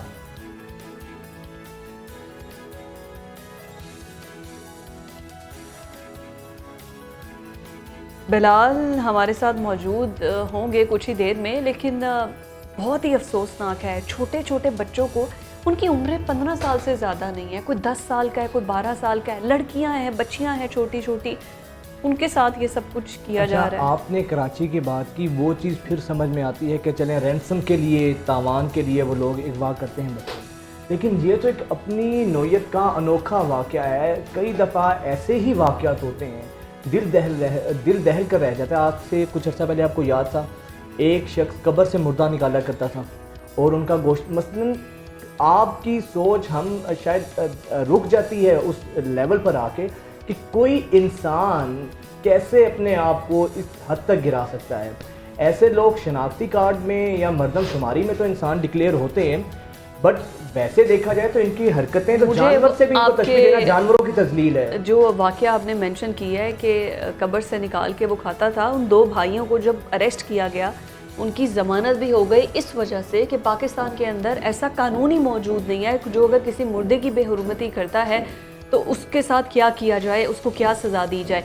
वो सज़ा जेल में काट के आए, उनकी ज़मानत हुई, वापस आने के बाद फिर उन्होंने यही काम करना शुरू कर दिया। इस पाकिस्तान के अंदर जहाँ पर हम रह रहे हैं, इस मुआशरे में अगर कोई औरत को दफनाया जाता है तो ऐसे हैवान भी मौजूद हैं जो कि रात में उस मुर्दे के साथ रेप मेरा ख्याल है ऐसे लोगों को हैवान कहना भी हैवानों की तजलील है, ये इससे ही आगे बढ़कर कोई लक़ब इनको देना चाहिए। बिलाल यूसुफ हमारे रिपोर्टर हमारे साथ मौजूद हैं। बिलाल, आपने ये वाक़या कवर किया है, ये क्या वाक़या है, ज़रा कुछ डिटेल्स शेयर करें हमसे। कब से ये शख्स इस तरह की ये कभी और घटिया और अल्फाज नहीं है जो ऐसी हरकतें कर रहा था? हाँ जी बिल्कुल, देखें जी, ये मुजफ्फरगढ़ का इलाका है, खानगढ़। वहाँ पे ये जो अफसोसनाक वाक़या हुआ है, ये 3 बच्चे थे कामसन जिनको पहले जो है वो अगवा किया गया। अगवा करने के बाद जो है उनके वाकिन की जानिब से, वालिदैन की जानिब से थाना खानगढ़ है मकामी, वहाँ पर रिपोर्ट दर्ज करवाने के लिए एप्लीकेशन दी गई। लेकिन यहाँ पर हमने ये देखा कि पुलिस जो है वो उस पुलिस ने की बेहसी अगर इसे कहा जाए, क्योंकि पुलिस ने टाल मटोल से काम लिया। अगर ये बच्चों को पहले जो है अगर ढूंढने की कोशिश की जाती तो बच्चों को जो है पहले पता चल जाता, लेकिन यहाँ पर पुलिस की जानिब से यहाँ पर अपनी गफलत बरती गई और 1 हफ्ता गुजरने के बाद जो है बच्चों का जो है वो वाक़यात मिली। और एक जो बच्चा था, क्योंकि 3 बच्चों को अगवा किया गया था, एक बच्चा जो है वो भाग के अपने वालिदैन के पास पहुंचा और उसने जो है अपने वालिदैन को बताया कि हमारे जो भाई हैं और जो बहन थी उसको जो है उस बिलाल नामी शख्स है जो उनका रिश्तेदार बताया जा रहा है, उसने बच्चों को जो है बेदर्दी से कत्ल करके, बच्चों को बेदर्दी से कत्ल करके उनको जो है उनके गोश्त के टुकड़े किए और गोश्त के टुकड़े करके जो है उसने उनका सालन बनाया। और सालन बनाने के बाद मकामी एक दरबार है, वहाँ पर उस गोश्त को जो है वहाँ पे ज़ायरीन आए होते हैं उनमें तकसीम किया और तकसीम करने के बाद बाकी जो गोश्त बचा उनको लेके अपने घर आया और जो एक बच्चा जो जिंदा था उसको भी गोश्त खिलाया। लेकिन ये सारा वाक़या जो है वो एक बच्चे के सामने रोनमा हुआ, जिससे जो है अभी तक जो बच्चा है वो खौफनाक और दहशत। बिलाल ये बताइएगा, ये शख्स ने ये सारा अमल किया है, ये कोई इसने कोई बदला लिया है, कोई दुश्मनदारी थी शख्स की, या ये शख्स हैबिचुअल था, इससे पहले भी ऐसे किसी कोई रिपोर्ट हुई है ऐसे वाक़यात में ये मुलविस रहा हो, या ये पहला वाक़या था? पुलिस का क्या कहना है, क्या उस शख्स का कोई बयान सामने आया हो, उसको गिरफ्तार किया हो? और इसके अलावा जो रिश्ते में इसका क्या लगता था कि हमसाए थे या सगे रिश्तेदार थे? देखें जी, कल हमारी डीपीओ मुजफ्फरगढ़ से बात हुई इस हवाले से, तो उनका ये कहना था कि ये जो आदमी है ये उनका जो है ज़्यादा तो रिश्तेदार नहीं, लेकिन दूर का जो है रिश्तेदार, इनका आपस में कोई जिसका जो तनाज़ा था, लेकिन अभी तक तनाज़े का जो है अभी तक कुछ पता नहीं चल सका। लेकिन डीपीओ की जानिब से यही बताया गया कि इनका जो है कोई वजह ये है, तनाज़ा है जिसकी वजह से ये वाक़या हुआ। लेकिन अभी तक उस शख्स को जो है वो hospital Muzaffargarh, district hospital Muzaffargarh मुंतकिल किया गया, जहाँ पर यह बताया जा रहा है कि वो शख्स अजीबोगरीब हरकतें कर रहा है जिसकी वजह से वो खुद को जो है पागल डिक्लेयर करना चाहता है। लेकिन पुलिस की जानिब से कहा जा रहा है कि वो सारे मामले की जो है वो तहकीकात कर रहे हैं और इंशाल्लाह जो हक़ाइक़ हैं वो सामने लेकर आएंगे। वो जानबूझ के इस किस्म की हरकतें भी कोई करता है ताकि मर्डर चार्जेस से बचा जा सके और उसके बाद मेंटल डिक्लेयर करके मेंटल हॉस्पिटल में मुंतकिल कर दिया जाए। पुलिस की जानिब से क्या कहा गया है? इब्तदाई बयान में उसने क्या एक बाले जुर्म किया है या कुछ कहा हो? और जो अगर आपकी ये जो फैमिली है जिसके साथ ये सारा वाक़या पेश आया है उनसे बात हुई हो, फैमिली की जानिब से क्या कहना है, उन बच्चों के वालिदा का क्या कहना है? जी, हमारी बच्चों के जो वालिद है उससे बात हुई है, उसका कहना कि हमारी तो इससे जो है कोई इतनी ज़्यादा कोई रंजिश नहीं थी जिसकी वो इतना भयानक कारनामा जो उसने सर अंजाम दिया है कि पहले बच्चों को जो उसने अगवा किया, अगवा करने के बाद 1 हफ्ते तक वो अपने घर में उसने बच्चों को छुपाए रखा और उसके बाद उसने बच्चों को कत्ल करके एक करीबी जो है वो कमाद की फसल है वहाँ पर बच्चों को जो है वो ज़िबा किया और ज़िबा करने के बाद वहाँ पर बच्चों की जो बाकियात थी वहीं पे फेंकी और खोपड़ी और सारा बाकी जो बाकियात रोटियां थी वहीं पे रखी और उसके बाद जो है बच्चों का गोश्त जो है वो पकाया और तकसीम किया। लेकिन कल पुलिस ने मौके पर पहुंचकर उस मुलजिम को गिरफ्तार किया और गिरफ्तार करने के बाद उससे जो है वो बच्चों की बाकियात बरामद करवाई। तो यकीनी तौर पर एक अजीब कैफियत वहाँ पर इलाके में बहुत ही अफसोसनाक है। उसकी जिस शख्स को गिरफ्तार किया गया है बिलाल, इसकी कोई फैमिली है, कोई बीवी, कोई बच्चे, कोई माँ बाप, कोई रिश्तेदार, कोई बहन भाई? और ये करता क्या था? अहले मोहल्ला से किसी से आपकी बात हुई, उसके आसपास रहने वालों से, ये शख्स करता क्या है? जी बिलाल जो है वो शादीशुदा है और उसके बच्चे भी हैं, बीवी भी है। लेकिन हमारी जब उसके जो बच्चे कत्ल हुए हैं उनके वालिदैन से बात हुई थी, उनका कहना है कि ये इसकी एक किराना की दुकान थी, वहाँ पर ये काम वगैरह अपना जो रोजी करता था, अच्छा आदमी था। लेकिन ये पता नहीं कहाँ से उसमें हवानियत पैदा हुई और उसने बच्चों को कत्ल किया। बहुत शुक्रिया बिलाल, बहुत शुक्रिया आपका। ऐसे अल्फाज नहीं होते हैं कि कोई शख्स इंसानियत के नाम पे कितना बड़ा ये लोग धब्बा होते हैं।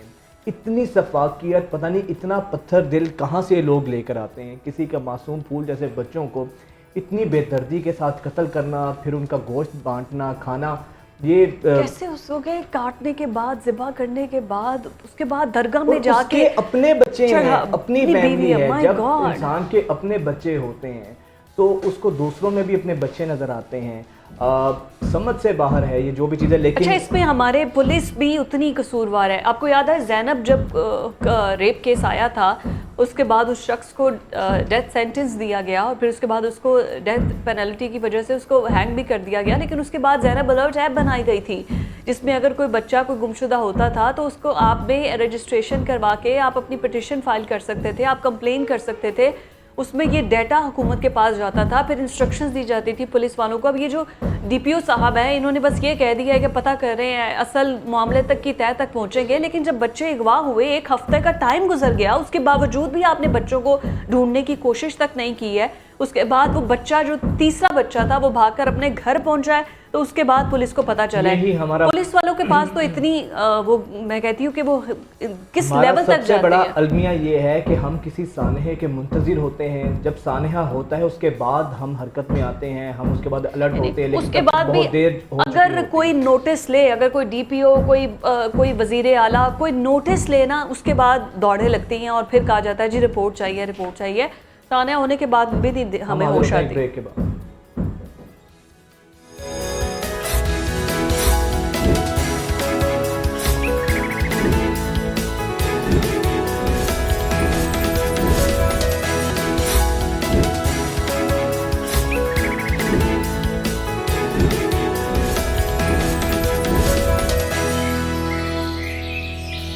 बच्चों को हो रही है स्कूल से छुट्टियां एंड बच्चे आर रियली एक्साइटेड कि हमें बच्चे एक्साइटेड होते हैं, पेरेंट्स की जान निकल जाती है। बच्चों को पूरा दिन हमें झेलना पड़ेगा। बच्चे जितना तंग करते हैं, पेरेंट्स की जो है ना जान जाती है। पेरेंट्स तो ये कहते हैं कि बस छुट्टियां खत्म हो जल्दी। ट्यूशन, वो भी सिर्फ ये है कि अगर बच्चों को स्कूल से छुट्टियां हो रही है ना, तो ट्यूशन वाली जो मिस है वो छुट्टियां ना दे दे। एटलीस्ट दिन के कुछ घंटे तो ट्यूशन रहेंगे तो थोड़ा सा रिलैक्स रहेगा। लेकिन बच्चे इतने एक्साइटेड हैं कि उनको बस वेट है कि जैसे ही फ्राइडे आए और फिर ख़त्म, फिर उसके बाद सैटरडे से ऑनवर्ड्स छुट्टियां स्टार्ट हो जाएंगी। प्लान्स बन रहे हैं बच्चों के कि उन्होंने कहाँ घूमने जाना है, न्यू ईयर कैसे सेलिब्रेट करना है, क्या कुछ करना है। लेकिन इन छुट्टियों को यूज़फुल बना सकते हैं वो पेरेंट्स जो कि समझते हैं कि बच्चे अगर घर रहेंगे तो जहमत होंगे। मुझे समझ नहीं आती, अगर इतनी बच्चों से इरिटेट होते हैं तो पैदा ही क्यों करते हैं? नहीं, वो इरिटेट इतना तो नहीं होते, लेकिन बच्चे बाद दफ़ा इतना वो पेरेंट्स को जिच कर देते हैं तो पेरेंट्स कहते हैं ठीक है चले थोड़ी देर के लिए स्कूल जाएं। बट इन सारी छुट्टियों में स्केड्यूल बच्चों का कैसे तरतीब दिया जाए, रूटीन कैसे बनाई जाए, इसी पर बात करने के लिए life coach doctor Javed Iqbal साहब हमारे साथ मौजूद है। पेरेंटिंग पर बड़ी ज़बरदस्त इनसे हमें बातें सीखने को मिलती हैं।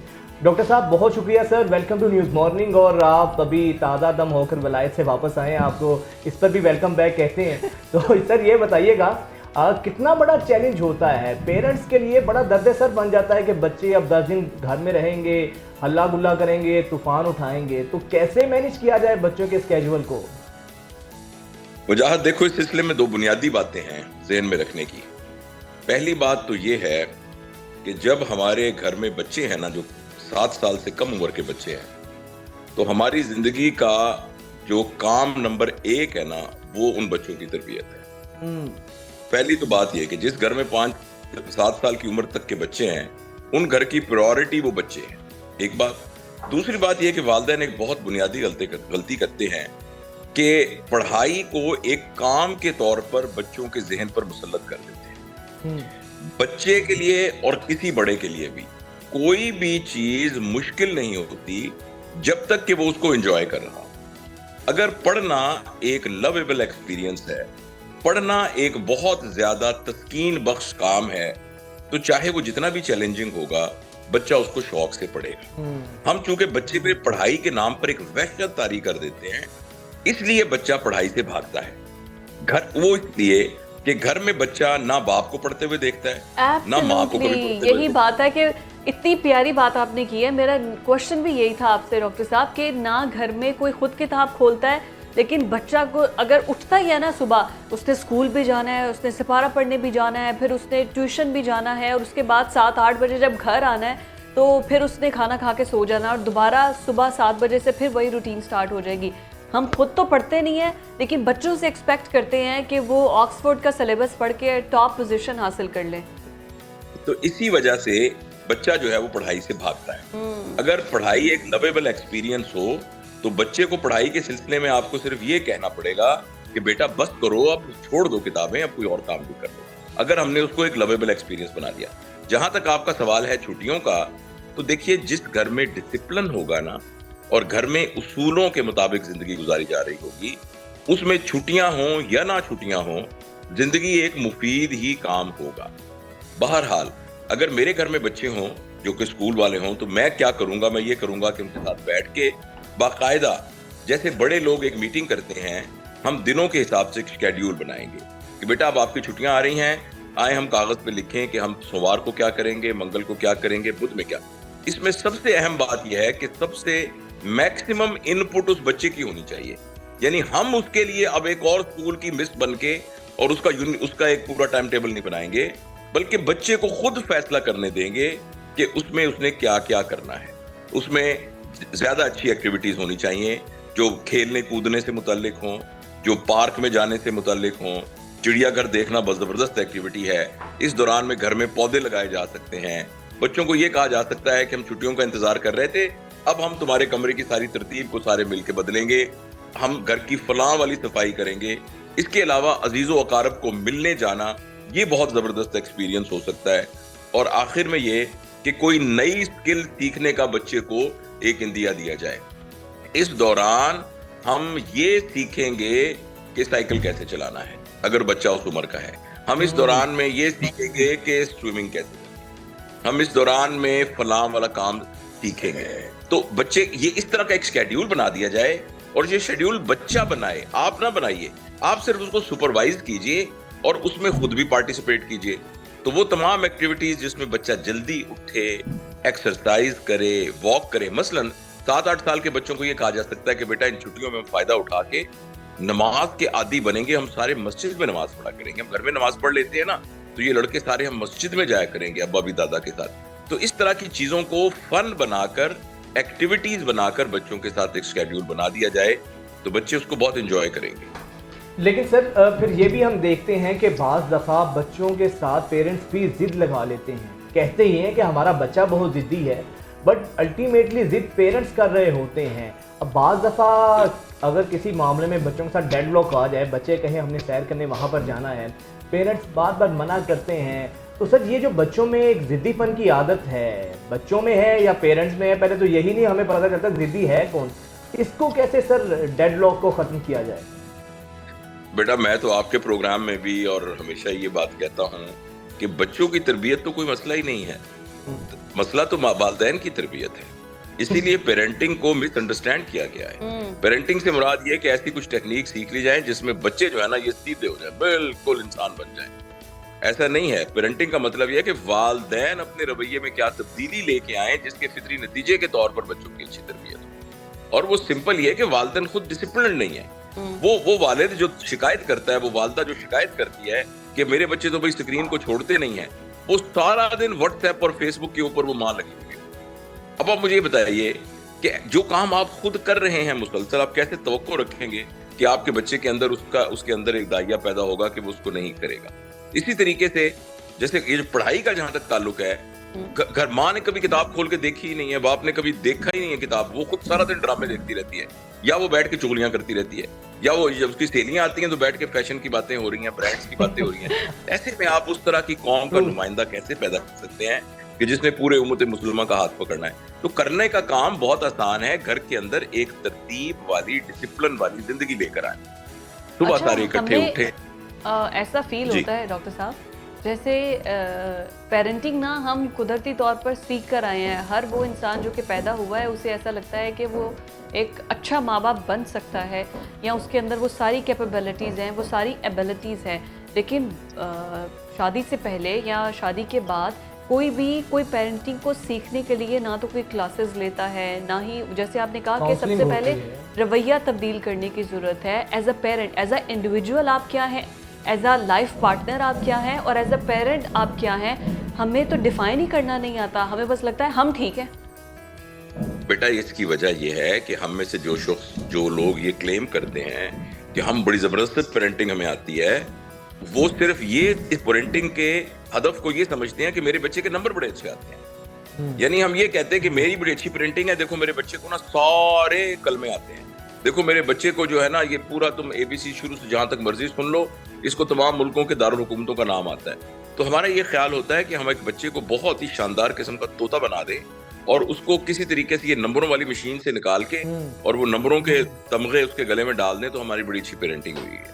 जो पेरेंटिंग का बुनियादी हदफ है वो ये है कि एक ऐसा इंसान पैदा किया जाए जो कि शऊरी तौर पर बाकिरदार हो, और बाकिरदार का मतलब यह है कि उसके अंदर सही और गलत की पहचान हो।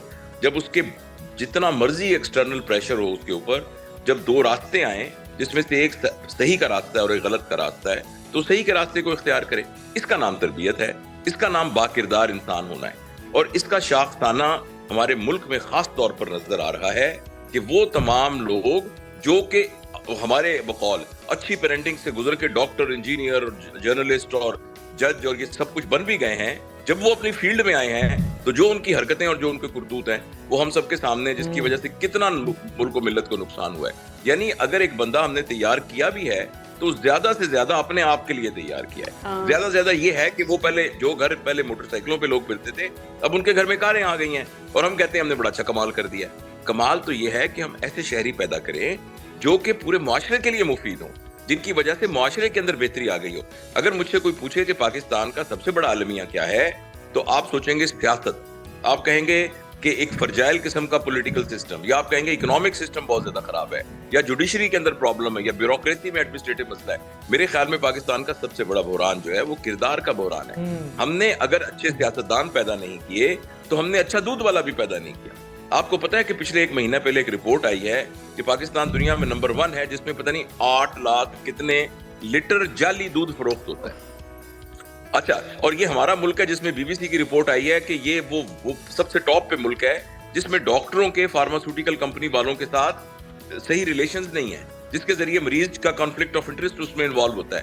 तो अगर दफ्तर का क्लर्क पैसे ले रहा है, डॉक्टर जो है वो इस तरह कर रहा है, इंजीनियर सड़कें बनाते हुए 2 नंबरी कर रहा है, दूध वाला पानी में मिला रहा है, दुकानदार जखीरा अंदोजी कर रहा है, तो ऐसी सूरत के अंदर बेचारा जो सियासतदान है वो करप्शन क्यों ना करे?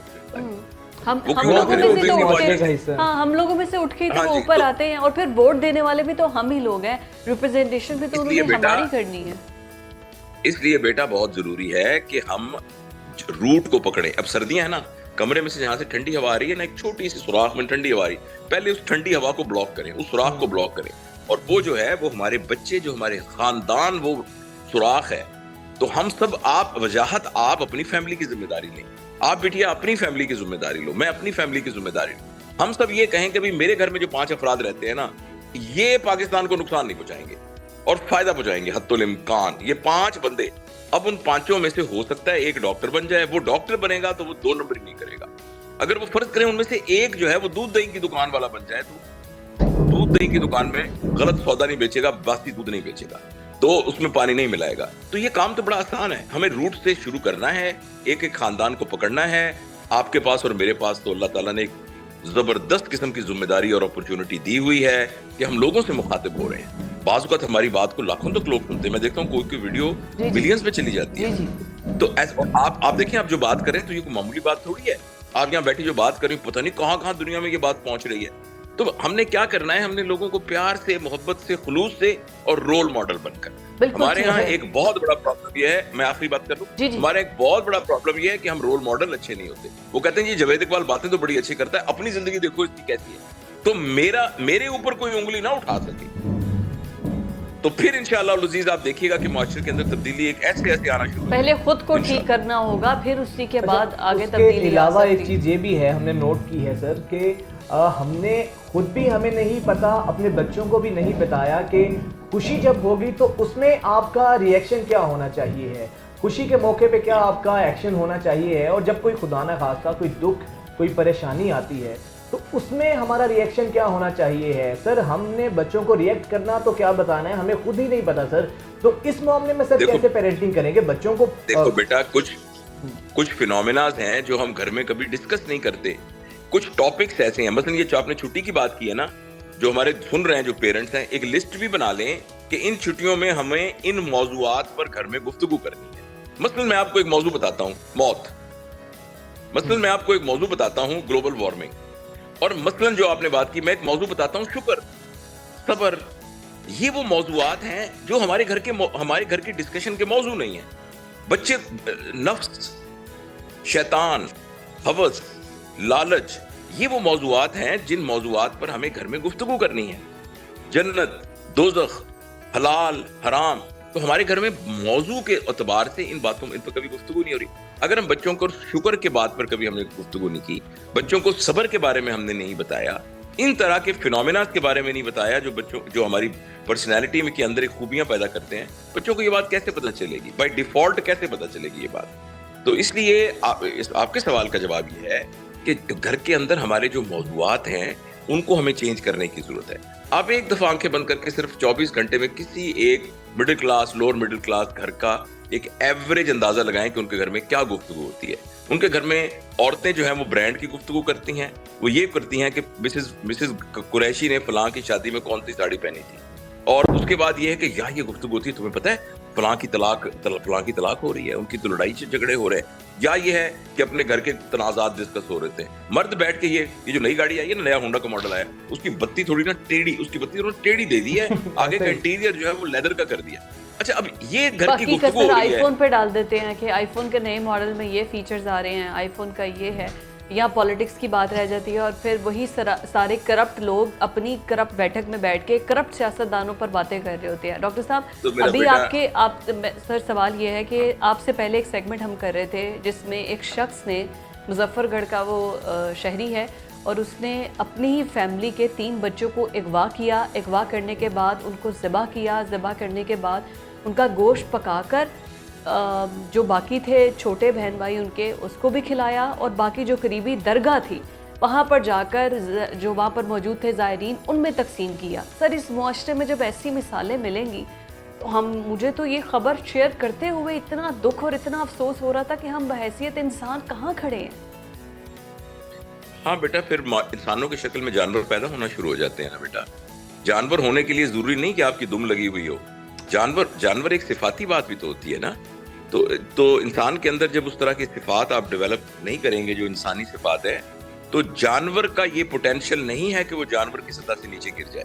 जिस तरह जानवर का ये पोटेंशियल नहीं है कि वो इंसानी सतह पर आ जाए, इसी तरह से जानवर का ये पोटेंशियल नहीं है कि वो जानवर की सतह से नीचे चले जाए। मगर इंसान के पास जहां एक गॉडली लेवल पर आने का पोटेंशियल है, वहां एक एनिमल और सब एनिमल और सैटेनिक लेवल पर आने का भी पोटेंशियल है। तो और इस सारे का ताल्लुक तरबियत से है। इसकी एक पता नहीं कितना टाइम है आपके पास, एक सिंपल सी मिसाल ये है, इसके जिस वक्त एक जानवर का बच्चा पैदा होता है तो उसने जो कुछ बनना होता है वो 2-3 घंटे में बन जाता है। वो वैसे ही भागना शुरू कर देता है जैसे उसकी माँ भागती थी। लेकिन इंसान का बच्चा, वो वैसे खड़ा नहीं हो सकता जैसे उसकी माँ या बाप खड़े होते थे 2 साल तक। वो इसलिए कि इंसान ने सब कुछ सीखना होता है। सवाए बेसिक जिबिल्लतों के बाकी हर चीज सीखनी होती है। और अगर सीखने का अमल हमारे माशरे में मौजूद नहीं होगा तो फिर ये जो आप बातें बता रही हैं ना, तो ये सुन के ही ऐसे एक नौजिया की कैफियत आती है और इस्तग़फ़ार इंसान पढ़ता है और पनाह मांगता है। लेकिन बेटा ये उस वक्त नहीं होगा अगर हम तरबियत के अमल से इंसान को नहीं गुजारेंगे तो माशरे में एक बाकिरदार लोगों की एक अक्सरियत मौजूद नहीं होगी। अक्सरियत ना सही, सिग्निफिकेंट लोग आपको मिसाल के तौर पर आपको इक्का दुक्का बंदा नजर आएगा जो दूध में पानी मिलाता है, इक्का दुक्का डॉक्टर होगा जो ठीक नहीं करता होगा, और इक्का दुक्का हर शोबे के लोग होंगे, यानी सिग्निफिकेंट लोग ऐसे होंगे जो बाकिरदार होंगे, तो फिर वो माशरा बाकिरदार होगा।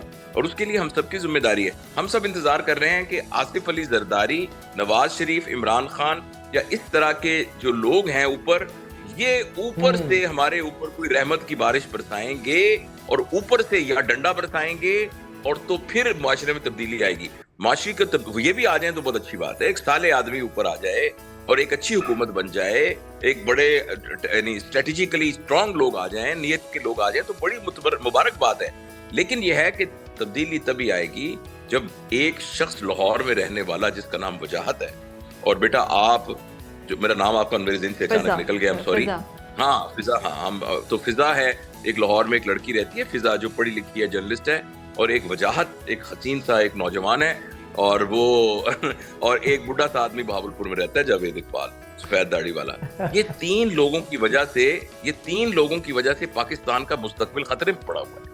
इन तीन लोगों को ठीक होने की बहुत सख्त जरूरत है, और फिर इसी तरह के और सारे लोग। तो ये हम अपने ऊपर मेहनत करके तब्दील करेंगे। और ये हमारी बेटी भी बहुत प्यारी है, ये मूमन मैकार बिटिया की, मैंने इसे कहा है ना हसीन आदमी, तो कहीं फिजा ये ना समझे कि ये क्या बात हुई। तो ये हमारी बेटी, मैं 2-3 दफा मिला हूँ, ये भी माशाल्लाह बहुत बाकिरदार और बहुत ही प्यारी बेटी है। Thank you so much. तो ये तीन लोगों की वजह से ना बेटा, एक बुढ़े आदमी की वजह से और 2 नौजवानों की वजह से। सर आप बुढ़े आदमी नहीं, आप बुढ़े नौजवान है सर, आपसे हमें मोटिवेशन मिलती है डॉक्टर साहब। हमें जरूरत है आपकी और आपके विजन की। बहुत शुक्रिया डॉक्टर साहब आपके वक्त के लिए। It was always pleasure having you. नाज़रीन हमें जाना है ब्रेक पर, स्टे विद अस।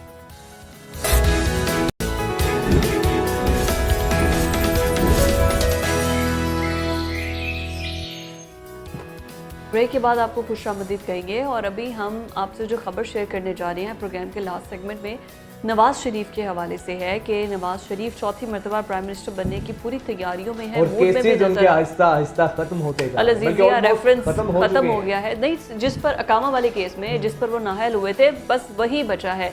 एवनफील्ड भी खत्म हो गया, अल-अज़ीज़िया भी खत्म हो गया। जो इकामा का केस था कि वो जो कहते हैं कि मैं अपने बेटे से तनख्वाह क्यों नहीं ली, तो उस पे जो है वो सिर्फ वही बाकी रह गया है, इकामा वाला केस। लेकिन अल-अज़ीज़िया रेफरेंस ख़त्म होने के बाद अब नवाज शरीफ एक्टिव हुए हैं, और उनकी पहले तो मरकज़ निगाह लाहौर ही था, अच्छा अब तो बाकायदा स्केड्यूल उन्होंने तय किया है। टिकट्स के हवाले से वो बड़े वो संजीदा हैं, इंटरव्यूज़ हो रहे हैं उम्मीदवारों के। कराची भी वो गए हैं, वहाँ भी लोगों से मिले हैं। अच्छा सिर्फ और सिर्फ अगर तमाम पॉलिटिकल पार्टीज़ की एक्टिविटीज़ देखी जाए ना, तो PMLN की अब तक एक्टिविटीज़ देख के लग ये रहा है कि ये इलेक्शंस को लेके बहुत संजीदा है। मियाँ साहब खुद लोगों के इंटरव्यूज़ कर रहे हैं। मोमेंट जो है वो बड़ी जो एक होता है ना इलेक्शन मोमेंट, क्योंकि 18 फरवरी को 2024 को इलेक्शंस होने हैं, तो उससे पहले अब जाकर ऐसा फील हो रहा है कि मोमेंटम है, पेस पकड़ रही है तमाम जमातें। बाकी PMLN के अलावा कोई एक्टिव नहीं है। Peoples party on the other hand बस गिले शिकवे कर रही है। इमरान खान की पार्टी वैसे ही ख़त्म हो चुकी है, वो कुछ जेल में है। तो बाकी बच्चे PMLN वाले, नवाज शरीफ, अब ये था कि नवाज शरीफ के आने के बाद है वो वैसे ही वो उन्होंने अभी तक कोई एक ही जलसा किया है, उसके बाद तो कुछ भी नहीं है। इलेक्टेबल्स उनको जाके मिले हैं, हो सकता है कि वो पंजाब में इनके साथ PMLN के साथ कोई सेटलमेंट कर लें। वो जरदारी और बिलावल साहब इसलिए तो ज़्यादा गिले शिकवे कर रहे हैं कि हमें लेवल प्लेइंग फील्ड नहीं मिल रही है। इधर मियाँ साहब टिकट्स बांट रहे हैं, मियाँ साहब की केसेस खत्म हो रहे हैं और मियाँ साहब लोगों के इंटरव्यूज कर रहे हैं। बट अभी तक देखा जाए तो लग ऐसा है कि ग्राउंड में सिर्फ PMLN मौजूद है। पूरा फोकस किया हुआ है मियाँ साहब ने इंतखाबात के ऊपर से, तैयारियों के ऊपर। बाकी तो ग्राउंड में बिल्कुल हू का आलम है, दूर दूर तक कोई ऐसी चीज़ें तहरुक कोई नज़र नहीं आ रहा है। लेकिन इसके बावजूद भी देखना ये होगा कि जितनी जो तैयारियाँ PMLN कर रही है, अगर इलेक्शन ही ना हो, नहीं इलेक्शंस तो होंगे, सुप्रीम कोर्ट ने क्लियर बोला है। वो तो इससे पहले भी माजी में होता रहा इलेक्शन। नहीं, उन्होंने कहा कि अगर तो कोई इलेक्शन कमीशन की तरफ से या किसी की तरफ से डिले होता है without any specific solid reason, any grounds, तो फिर ये होगा ये कि उनके खिलाफ बाकायदा तौर पर कार्रवाई होगी। खाजी फाजीसा का बड़ा क्लियर बयान था। इलेक्शन कमीशन का बयान नहीं देखा कि 15 अरब रुपए हमें रिलीज नहीं किए जा रहे हैं। उसके बाद इलेक्शन कमीशन को जब आप स्ट्रेंथन नहीं करेंगे, फंड्स नहीं देंगे, तो कैसे मेक श्योर होगा कि इलेक्शन टाइम पर हों? ये भी एक सवाल है। लेट्स सी कि होता क्या है। साल 2024 में आपसे मुलाकात होगी कल। अल्लाह हाफ़िज़।